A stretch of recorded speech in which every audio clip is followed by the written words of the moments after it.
नमस्कार मित्रांनो, दिवे बंधू डेअरी फार्म या यूट्यूब चॅनलवर आपलं हार्दिक स्वागत आहे. मित्रांनो, काल आणि परवा आपण या प्लॉटमधला गहू काढलेला आहे. आपण आमचा हा प्लॉट नेहमीच फॉलो करत आहात. आपल्याला माहिती आहे आम्ही निंबामध्ये म्हणजे निंबू जिथे आमचा आहे त्या निंबाच्या मधात हे आंतरपीक म्हणून घेतलेलं आहे. आपल्याला दाखवतो. हे आमचं 2 वर्षाचं निंबाचं झाड आहे आणि हे मागच्या वर्षी लावलेलं. त्याच्या मधात गॅप फिलिंग केली. गॅप फिलिंग म्हणजे पहिले डिस्टन्स जास्त होतं, तर काही लोकांचं म्हणणं होतं की बाबा मधात पण एक एक झाड लावा, तर आपण ते लावलं आहे. तर आपला हा शरबती गहू आता निघाला आहे.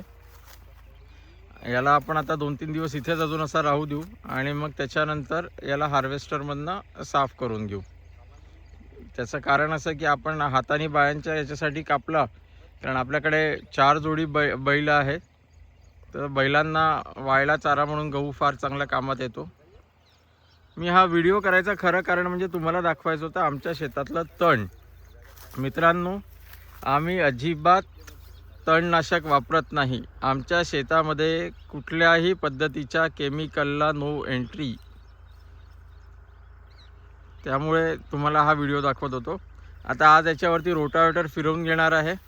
रोटावेटर झाला की लगेच ह्या निंबाच्या झाडाला साधारणतः आता मागच्या 15-20 दिवसांपासून पाणी नाही झालं, कारण की आम्ही ड्रीप तर इथे आहे बघा, तुम्हाला दाखवतो. ड्रीपची तयारी केली आहे, पण गहू एवढा वाढून गेला होता की ड्रीपच्या नळ्या आतमध्ये आपल्याला टाकता नाही आल्या आणि त्या न टाकल्यामुळे मग निंबाला पाणी मिळालं नाही.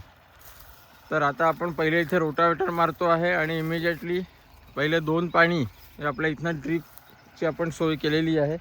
तुम्हाला दिसेल या लॅटरल काढलेले आहेत. हे पहा, एका झाडाला 2 लॅटरल अशा पद्धतीने लॅटरल्स काढत नेलेले आहे.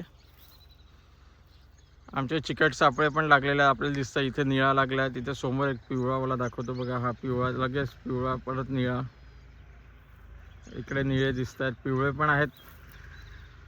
तर हा असा आपला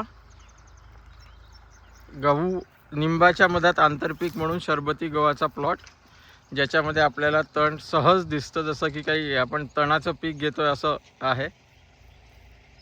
तर आम्ही मित्रांनो पूर्णपणे केमिकल विरहित शेती करतो. आमची शेती ही विषमुक्त शेती आहे आणि आम्ही आमचे प्रोडक्ट्स आमच्याच दुकानातनं विकतो, इतर कोणालाही देत नाही.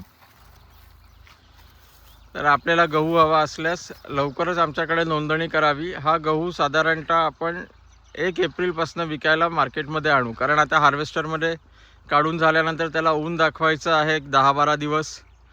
ऊन चांगलं जोपर्यंत दाखवल्या जात नाही मित्रांनो, तोपर्यंत ते गहू पुढे टिकत नाही. त्याच्यात सोंडे होतात, त्याच्यात आणखीन काही किडे होतात, अळ्या होतात.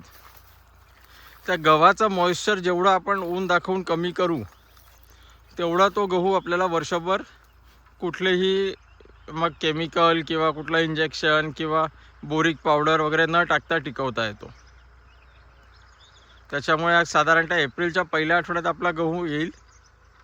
तर त्याच्यासाठी आपण आत्ताच नोंदणी करू शकता. परत एकदा तुम्हाला दाखवतो आमचा गहू. आणि मित्रांनो, हा गहू आपण याचं बियाणं विकत नव्हतं आणलं. मागच्या वर्षी जो गहू झाला तोच गहू आपण थोडा ठेवला होता आणि तो पेरला. आणि हा पूर्णपणे बीज संस्कार करून 7 दिवसांचा बीज संस्कार करून पेरलेला गहू आहे. त्या बीज संस्काराचा व्हिडिओ देखील आपल्या यूट्यूब चॅनलवर अवेलेबल आहे, तर आपण बघू शकता. असंच दिवे बंधू फार्मवरची डेली ॲक्टिव्हिटीज बघण्यासाठी आमच्या चॅनलला लाईक करा, सबस्क्राईब करा आणि हा व्हिडिओ शेअर करा. धन्यवाद.